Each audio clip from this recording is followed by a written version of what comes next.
आज रोहित का 28वां जन्मदिन था। उसने अपने जन्मदिन की एक पार्टी दी थी। उसके कॉलेज के दोस्त, ऑफिस के एम्प्लॉयज़ सभी उस पार्टी में आए थे। सोनिया रोहित की कॉलेज फ्रेंड थी। उसके मम्मा पापा ने जब उसे पार्टी में अकेले जाने की इजाज़त नहीं दी तो उसने आरोही को अपने साथ चलने के लिए राज़ी कर लिया। वे दोनों बचपन की सहेलियाँ थीं। पार्टी में पहुंचकर उनकी आंखें खुली की खुली रह गईं। वह एक हाई प्रोफाइल पार्टी थी जिसमें हर प्रकार का शानदार इंतजाम था, जहां हर कोई हाथ में ड्रिंक लिए डांस फ्लोर पर झूमता हुआ दिखाई दे रहा था। घबराते हुए और सोनिया का हाथ पकड़े हुए आरोही ने पार्टी में एंट्री की।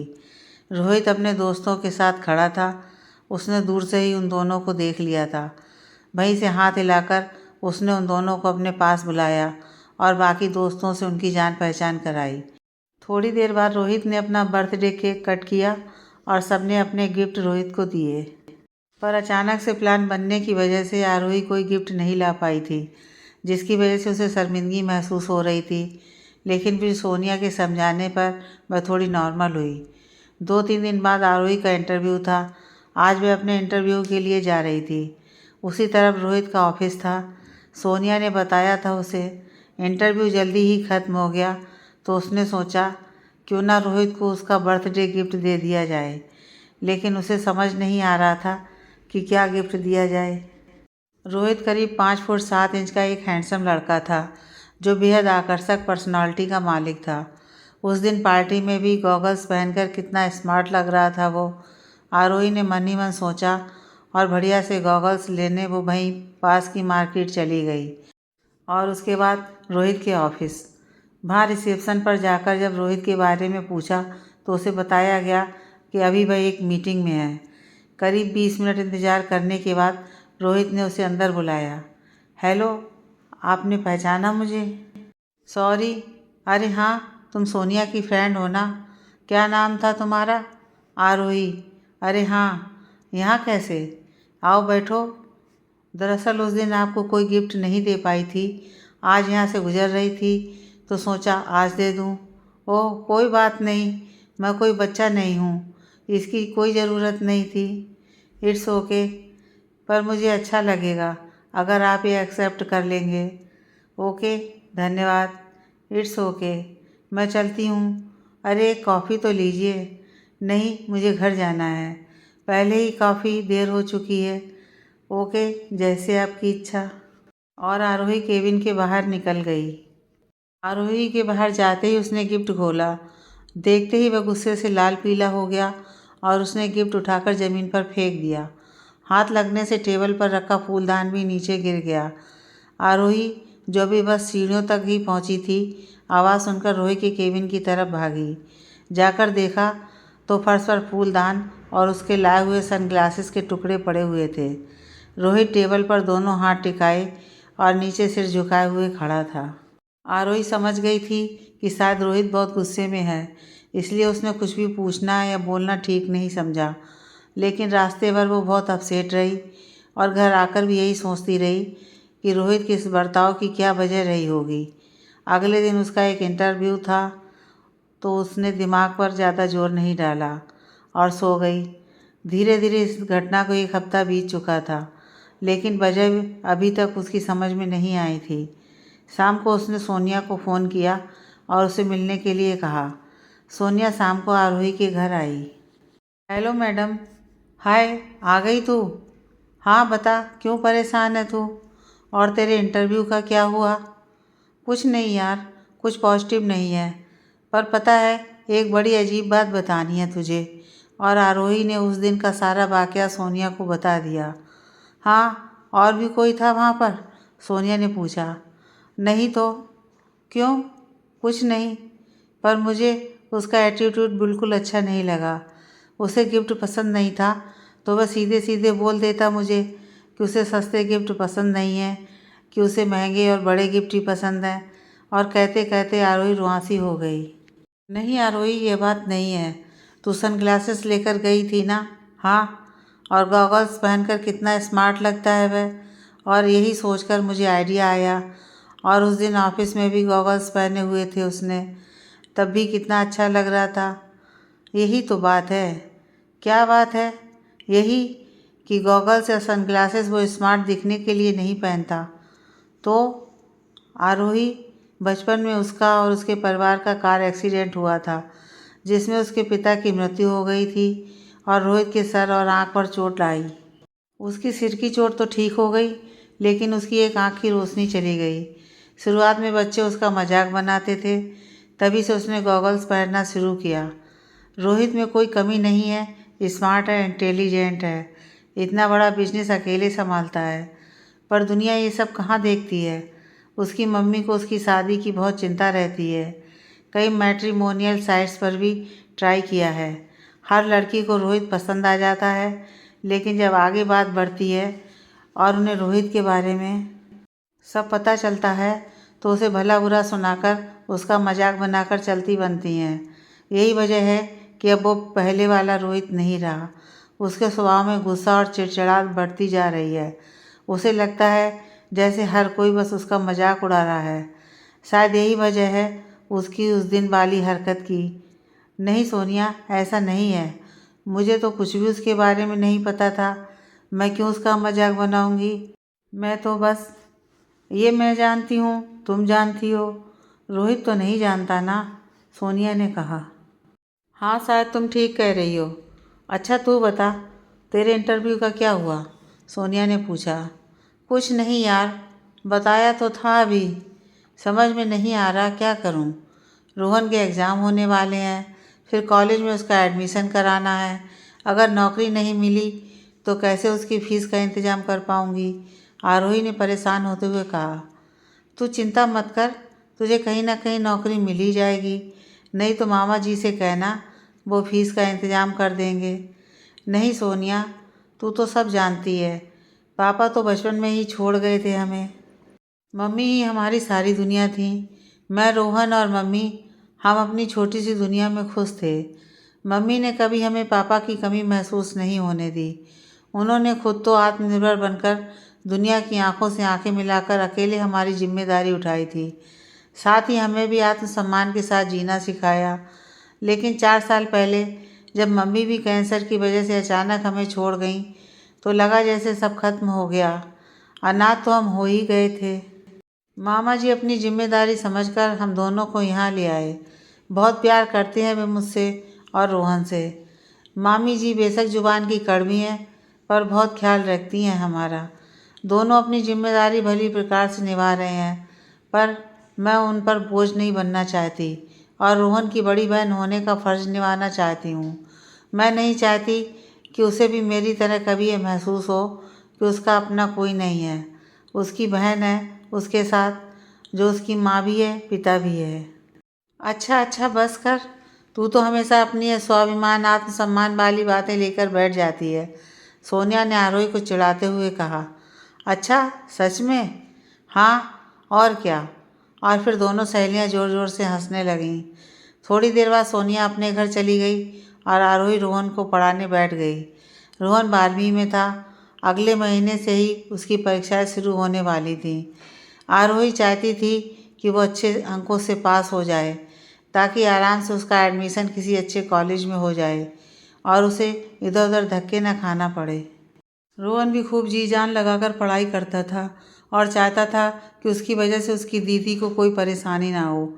पढ़ाई खत्म करने के बाद दोनों ने खाना खाया और अपने कमरे में सोने चले गए। लेकिन आरोही रोहित के बारे में ही सोच रही थी। अगले दिन वह सुबह उठी और तैयार होकर घर से निकल गई। पता नहीं उसके दिमाग में क्या चल रहा था। फिर वह एक मार्केट गई और अच्छे से गॉगल्स लेकर फिर से रोहित के ऑफिस पहुंच गई और इस बार बिना किसी से पूछे सीधे उसके केबिन में गई और दरवाज़ा खटखटाया। क्या मैं अंदर आ सकती हूँ? हाँ, गुड मॉर्निंग। तुम यहाँ क्या कर रही हो? कुछ नहीं, बस आपको किसी से मिलवाना था। किससे? आपसे। क्या बकवास है ये? कोई बकवास नहीं है। बकवास तो आपने अपनी ज़िंदगी को बना रखा है। क्यों करते हैं आप ये सब? आपको क्या लगता है कि इस तरह रिएक्ट करने से लोग आपकी कमियां देखना छोड़ देंगे? नहीं, इस तरह तो आप खुद में और कमियां जोड़ते जा रहे हैं। रोहित चिल्लाकर बोला, ये क्या बोलती जा रही हो तुम? वही जो सच है।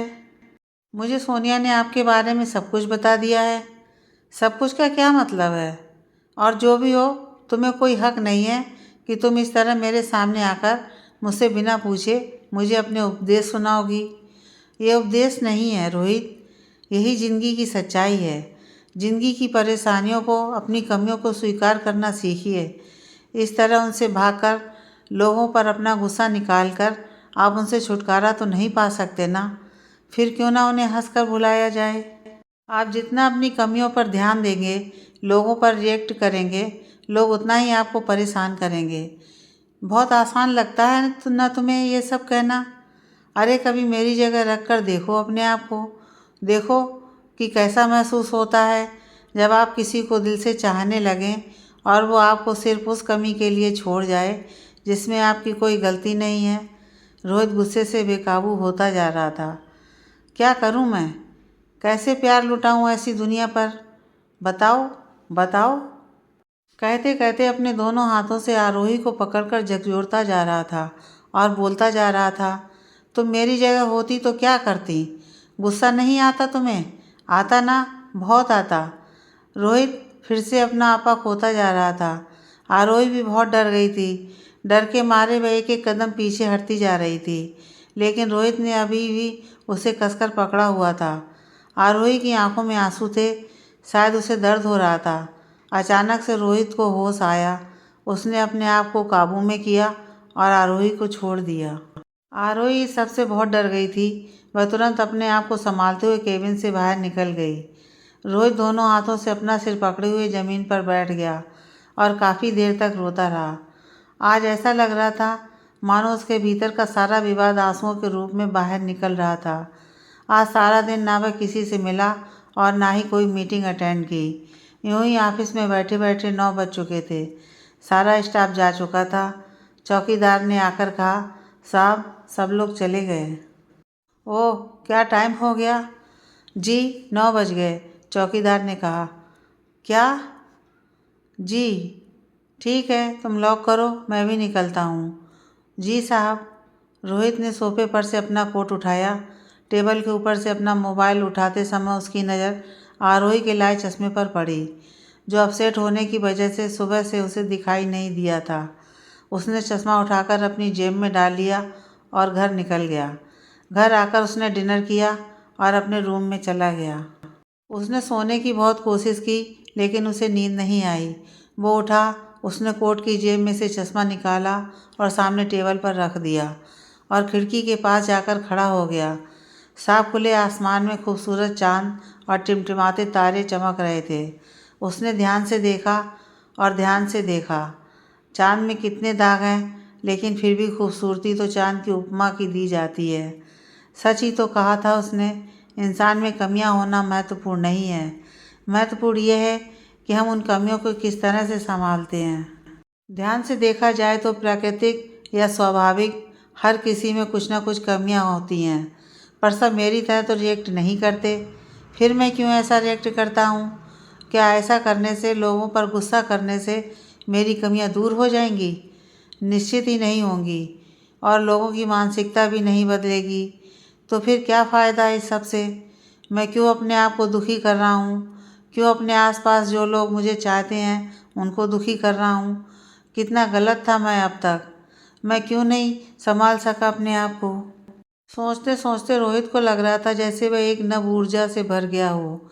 उसकी रग रग में एक सकारात्मकता का संचार होने लगा था, जो निश्चय ही उसके लिए उसके जीवन में आरोही लेकर आई थी। अगले दिन ऑफिस पहुंचकर सबसे पहले उसने किसी तरह से सोनिया से आरोही का फ़ोन नंबर लिया, लेकिन अपने कल के रवैये पर वह बहुत शर्मिंदा था और उसे समझ नहीं आ रहा था कि वह आरोही से क्या बात करे। सारा दिन ऐसे ही निकल गया, पर वह आरोही से बात नहीं कर पाया। रात को सोने के लिए लेटा ही था कि उसका हाथ उसकी मोबाइल पर गया, लेकिन अभी भी उसकी बात करने की हिम्मत नहीं हो रही थी। लगभग 10 मिनट तक वह पास में रखे लैंप को ऑन ऑफ करके जलाता बुझाता रहा। अचानक उसे कुछ सूझा। उसने आरोही को फ़ोन करने से मैसेज करना ज़्यादा बेहतर समझा और फटाफट से सॉरी टाइप करके भेज दिया। उधर आरोही का फ़ोन रिंग हुआ, लेकिन उस समय वह रोहन को पढ़ा रही थी, तो उसने ध्यान नहीं दिया। देर रात तक उसने रोहित का मैसेज देखा पर कोई जवाब नहीं दिया। अगले दिन उसने जवाब में बस इट्स ओके और एक स्माइली बनाकर भेज दिया।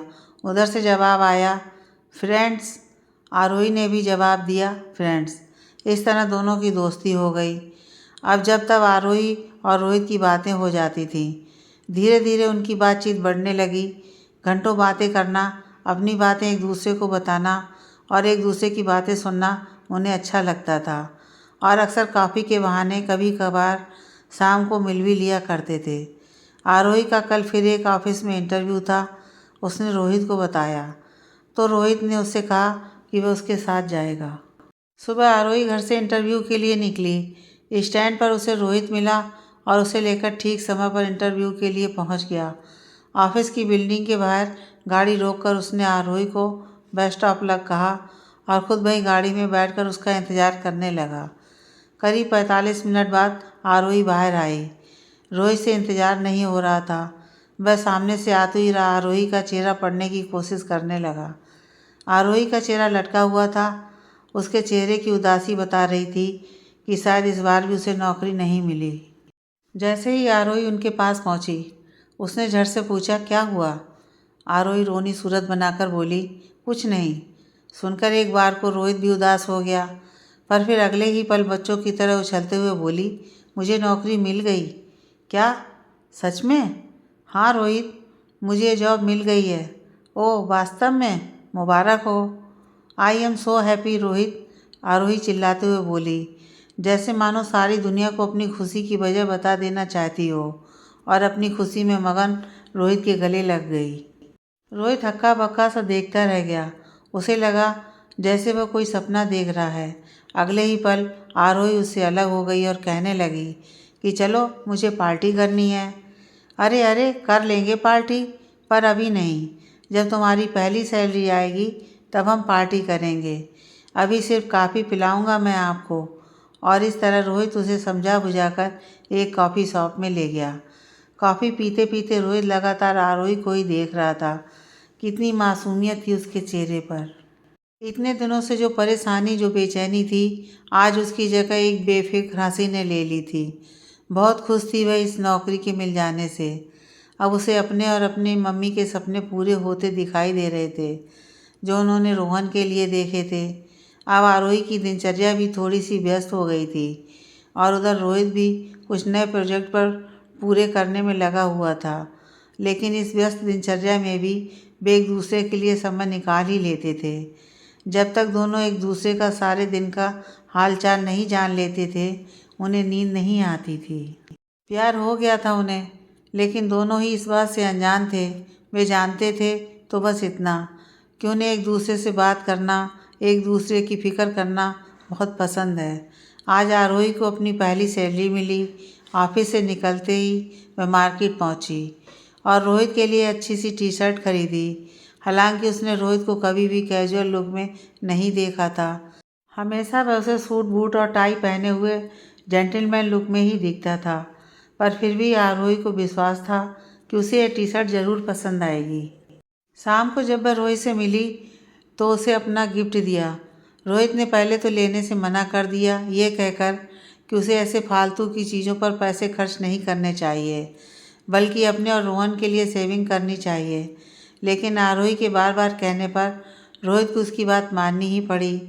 अगली सुबह जब वह ऑफिस जाने के लिए तैयार हुआ तो उसने ऑफिस सूट की जगह वही टी शर्ट पहनी। नाश्ते के समय जब उसकी माँ ने देखा तो हैरानी से पूछा, ऑफिस नहीं आज जाना? वहीं तो जा रहा हूँ। उसकी माँ ने आगे कुछ नहीं पूछा। वो खुद भी काफ़ी दिनों से रोहित में आ रहे बदलाव से अनजान नहीं थी। बरसों से उन्होंने रोहित को एक घुटन में जीते हुए देखा था, लेकिन अब वह देख रही थी उसे खुलकर सांस लेते हुए, हंसते मुस्कुराते हुए। खुद रोहित को भी ऐसा महसूस हो रहा था जैसे वह किसी बंधन से मुक्त हुआ हो। सच, आरोही ने कितना बदल दिया था उसे, और इस बदलाव की वजह थी उन दोनों के बीच पनपता हुआ प्यार। लेकिन ना तो वह कुछ समझ पा रहा था और ना ही आरोही कुछ समझ पा रही थी। बस दोनों एक ही बात जानते थे कि उनकी ज़िंदगी अब पहले से ज़्यादा खूबसूरत हो गई है। रोहित ऑफिस पहुंचा और अपनी सेक्रेटरी को हाय किया। उसकी सेक्रेटरी सकपकाते हुए उठी और हमेशा सीरियस रहने वाले रोहित को, जो कभी किसी को गुड मॉर्निंग विश का भी जवाब नहीं देता था, आज इस अंदाज में देखकर हैरान रह गई। ऑफिस में बाकी लोगों ने भी जब उसे इस रूप में देखा तो आपस में कानाफूसी करने लगे कि आज सर को क्या हुआ। तभी किसी ने कहा, लगता है हमारे सर को प्यार हुआ है। आज पूरा दिन रोहित बहुत खुश था। आरोही की दी हुई टी शर्ट पहनकर उसे ऐसा महसूस हो रहा था जैसे वह वहीं उसके आसपास ही है। शाम को आरोही रोहित से मिली तो उसे भी बहुत अच्छा लगा, उसे अपनी दी हुई टी शर्ट पहने हुए देखकर। तभी रोहित के फ़ोन पर कोई मैसेज रिंग हुआ। किसका मैसेज है? किसी का नहीं। अरे बताओ ना। कुछ नहीं, मम्मी को सारा दिन खाली बैठे कुछ नहीं सोचता तो मेरी शादी कराने के लिए लड़कियां ढूंढती रहती हैं। अच्छा, आरोही हंसते हुए बोली। हाँ, और पता है कई मैरिज ब्यूरो और मैट्रिमोनियल साइट पर भी उन्होंने मेरी तस्वीर भेजी हुई है। हाँ हाँ, अच्छा तो है। अब आजकल के ज़माने में तो बहुएं ऐसे ही ढूंढते हैं। और तुम बताओ, रोहन की पढ़ाई कैसी चल रही है? हाँ, पढ़ाई अच्छी चल रही है। कुछ दिन बाद उसके एग्ज़ाम भी हैं, फिर उसका एडमिशन। बस अब ऐसे ही ठीक चलता रहे। रोहित के फ़ोन पर फिर से कोई मैसेज रिंग हुआ। आरोही ने आंखें मटकाते हुए इशारों में पूछा, क्या हुआ? रोहित ने बताया कि अभी मम्मी ने एक लड़की की तस्वीर भेजी थी, अब पूछ रही हैं लड़की कैसी लगी। अरे, पर तुमने तो तस्वीर देखी ही नहीं अभी तक। हाँ तो देख लूँगा, इतनी क्या जल्दी है? मम्मी का तो बस चले तो एक ही दिन में शादी करा के दुल्हन घर ले आए। और दोनों हंसने लगे। कुछ देर बाद आरोही ने रोहित का फ़ोन लेते हुए कहा, अच्छा देखे तो आंटी जी ने कैसी लड़की पसंद की है तुम्हारे लिए। और फ़ोन खोलकर फ़ोटो देखी। हाँ, लड़की तो बहुत सुंदर है मिस्टर रोहित, मानना पड़ेगा आंटी जी की पसंद को। तुम भी खुश हो रही हो? हाँ तो और क्या। हाँ भाई, बलि तो इस बकरे की चढ़नी है, आपको क्या फ़र्क पड़ता है? उसकी बात सुनकर आरोही फिर से हंसने लगी। आरोही को हंसते हुए देखकर न जाने क्यों रोहित का दिल बैठा जा रहा था। कुछ देर बाद दोनों घर चले गए। अगले दिन मिलने पर आरोही ने फिर से वही कल वाली बात छेड़ दी तो रोहित ने बताया, मम्मी चाहती हैं कि मैं उस लड़की से मिल लूँ। अच्छा, तो कब मिल रहे हो? पता नहीं, अभी तो बिल्कुल फुर्सत नहीं है, ऑफिस में बहुत काम है। हाँ, अच्छा तो एक काम करते हैं, मैं मिल लूँ उससे? तुमसे ज़्यादा तो मैं एक्साइटेड हो रही हूँ उससे मिलने के लिए। रोहित को समझ नहीं आ रहा था कि वह उसे क्या जवाब दे।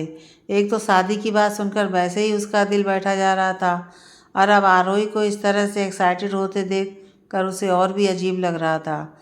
शायद अब वह अपने और आरोही के रिश्ते की सच्चाई को देख पा रहा था, लेकिन आरोही, वह अभी भी कुछ नहीं समझ पाई थी।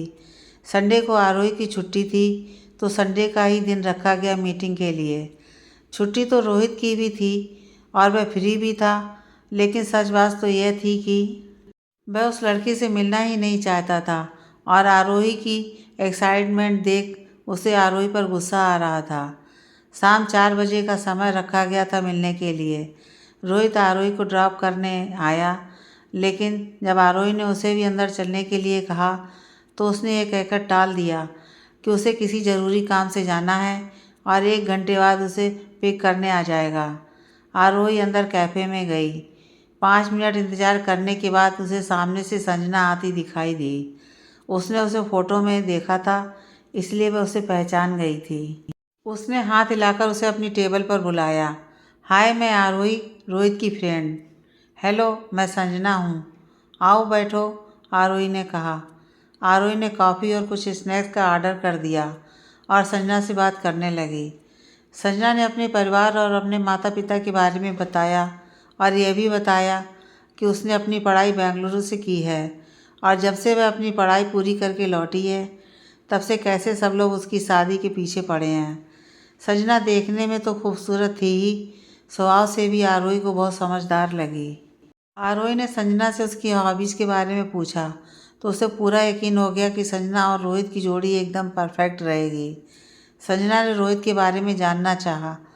मैंने रोहित की प्रोफाइल देखा, घर में सबको भी रोहित बहुत पसंद है, पर मैं उससे पर्सनली मिलना चाहती थी। अब रोहित तो आया नहीं, तो तो आप ही उसके बारे में कुछ बता दीजिए।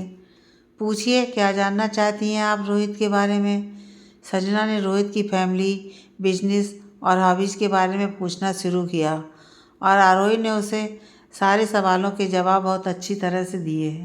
तो बताइए, कैसा लगा आपको रोहित के बारे में जानकर?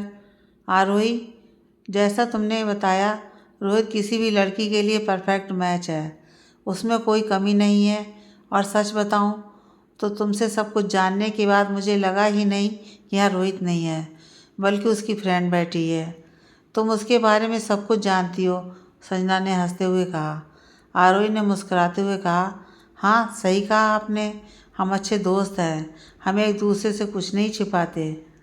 रोहित बहुत अच्छा लड़का है, वह तुम्हारी जैसी ब्यूटीफुल और समझदार वाइफ ही डिजर्व करता है।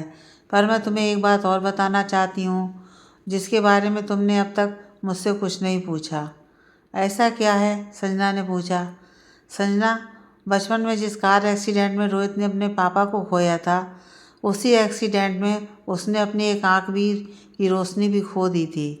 मैं तुम्हें इसलिए बता रही हूँ ताकि बाद में सच्चाई पता चलने पर तुम भी रोहित के साथ वही सब ना करो जो उसके साथ हमेशा से होता आया है। वह बहुत टूट चुका है, बहुत मुश्किल से संभाला है उसने खुद को, और मैं नहीं चाहती कि वह एक बार फिर से टूट जाए, फिर से ज़िंदगी में हार मान जाए। यदि फिर से ऐसा हुआ तो इस बार शायद दोबारा वह अपने आप को इस सब से ना उबार सके। सामने बैठी संजना बड़े ही ध्यान से आरोही को देख रही थी।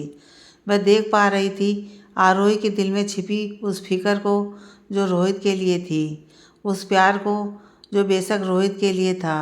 संजना आरोही के हाथ पर हाथ रखते हुए बोली, आरोही, तुमने मुझे रोहित के बारे में सब कुछ बता दिया, पर मैं तुम्हें एक बात बताना चाहती हूँ।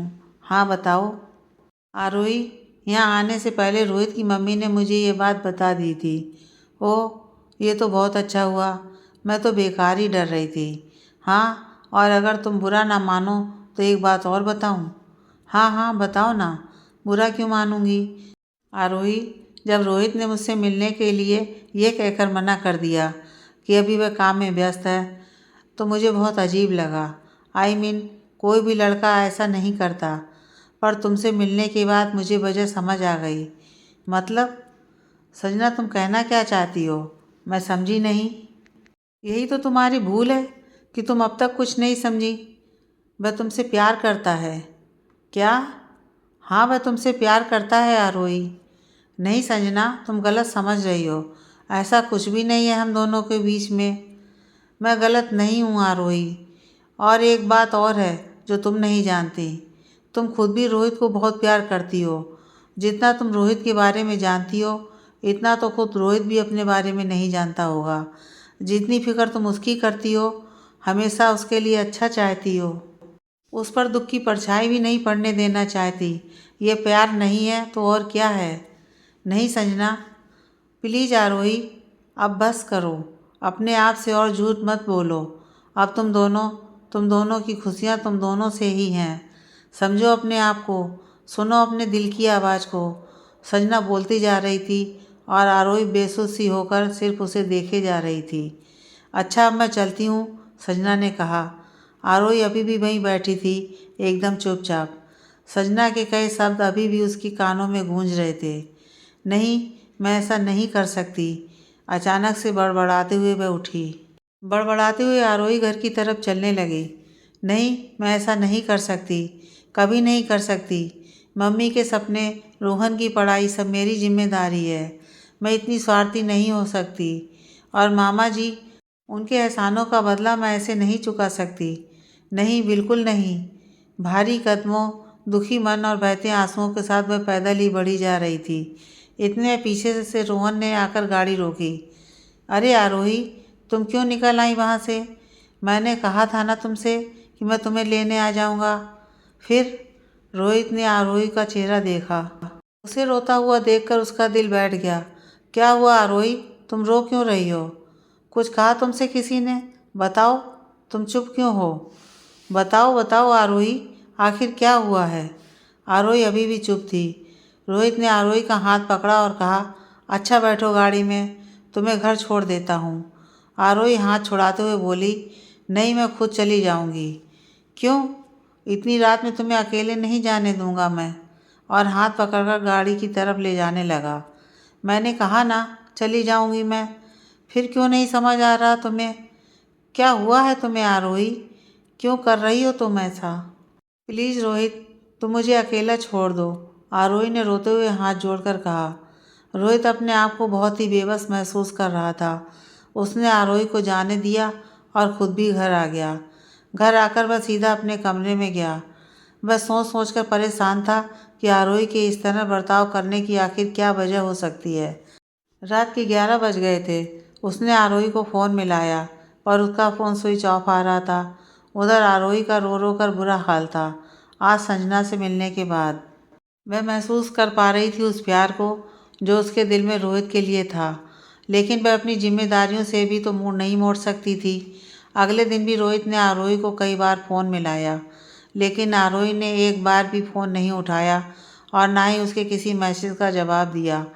3 दिन ऐसे ही गुजर गए, लेकिन आरोही ने रोहित से बात नहीं की। रोहित बहुत परेशान था। ना उसका ऑफिस में किसी काम में मन लग रहा था और ना घर आकर भी।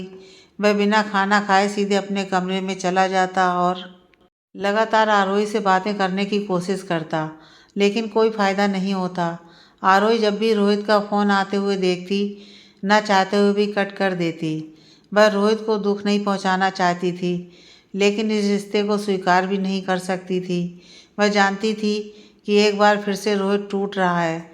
टूट तो वह भी रही थी अंदर से। उसके लिए भी बहुत मुश्किल था रोहित से दूर रहना। अभी भी रोहित बार बार उसे फ़ोन कर रहा था और आरोही बार बार फ़ोन काट रही थी। रोहन जो वहीं बैठकर पढ़ाई कर रहा था और देख रहा था आरोही को बार बार फ़ोन काटते हुए और छिप छिप कर रोते हुए। काफ़ी दिनों से वह नोटिस कर रहा था कि आरोही बहुत गुमसुम और उदास सी रहती है और पहले की तरह उसे पढ़ाई भी नहीं करा पा रही थी।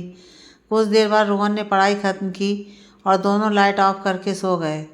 थोड़ी देर बाद जब आरोही सो गई तब रोहन उठा और उसका फ़ोन देखा तो उसमें पिछले 3 दिनों में रोहित की सैकड़ों मिस्ड कॉल थी। अब उसे आरोही की परेशानी का कारण कुछ कुछ समझ में आ रहा था। अगले दिन आरोही जब ऑफिस के लिए निकल गई, रोहन ने रोहित को फ़ोन किया और सारी बात का पता लगाया। 2 दिन बाद रविवार था। किसी ने डोरबेल बजाई। मामी जी ने दरवाज़ा खोला। जी कहिए, किससे मिलना है जी? जी, मैं आरोही से मिलना चाहता हूँ। क्यों, क्या काम है आरोही से? और तुम कौन हो? क्या हुआ भाग्यवान, कौन है? पीछे से मामा जी कहते हुए आए। आप ही देख लीजिए, महारानी से मिलने आए हैं। बोल रहे हैं आरोही से मिलना है। जी नमस्ते, मैं रोहित हूँ, उसने मामा जी को देखकर कहा। कहिए, क्या काम है आरोही से आपको? जी, आप बुरा ना माने तो क्या मैं अंदर आ सकता हूँ? आइए, मामा जी ने थोड़ा सोचते हुए कहा। बैठिए। जी दरअसल मैं आपकी भांजी आरोही से शादी करना चाहता हूँ। क्या? क्या कहा? आरोही? आरोही कहाँ है तू? क्या चल रहा है ये सब? कब से चल रहा है? यही देखने के लिए तुम दोनों भाई बहनों को लाकर रखा है यहाँ। मामी जी सुनते ही चिल्लाने लगी। आरोही ने उनकी चिल्लाने की आवाज़ सुनी और डरते डरते नीचे आई। क्या हुआ मामी जी? रोहित, तुम यहाँ क्या कर रहे हो? इन्हें मैंने बुलाया है दीदी। रोहन? हाँ दीदी, मुझे सब पता है। मैं आपको और परेशान नहीं देख सकता। मैं अपनी जिम्मेदारी खुद उठा सकता हूँ। उसके लिए मैं आपको अपनी ज़िंदगी बर्बाद नहीं करने दूँगा। ये लो, दोनों भाई बहनों ने सब कुछ तय भी कर लिया है। यही बदला दिया है तुमने अपने मामा जी के एहसानों का। नहीं मामी जी, ऐसा कुछ नहीं है। रोहन तो बच्चा है, वह कुछ नहीं जानता। आरोही, बस अब तुम चुप रहो, रोहित ने कहा। आंटी अंकल, इसमें रोहन की कोई गलती नहीं है। मैं आरोही से शादी करना चाहता हूँ और रोहन की जिम्मेदारी भी उठाना चाहता हूँ। आरोही ने हैरान नज़रों से रोहित की तरफ देखा। हाँ आरोही, अब ना हमारे दिल टूटेंगे और ना ही तुम्हारे सपने टूटेंगे। तुमने मुझे फिर से जीना सिखाया है। तुम मेरी ज़िंदगी हो, तुम मेरी मोहब्बत हो। ये सब सुनकर मामा जी भी खुशी से उन्हें शादी की परमिशन दे देते हैं। आरोही के मामा जी और रोहित की माँ आरोही और रोहित की पूर्ण विधि विधान से शादी करवा देते हैं। इस तरह दोनों शादी के अटूट बंधन में बन जाते हैं और अपनी खुशियों भरी ज़िंदगी में आगे बढ़ते हैं।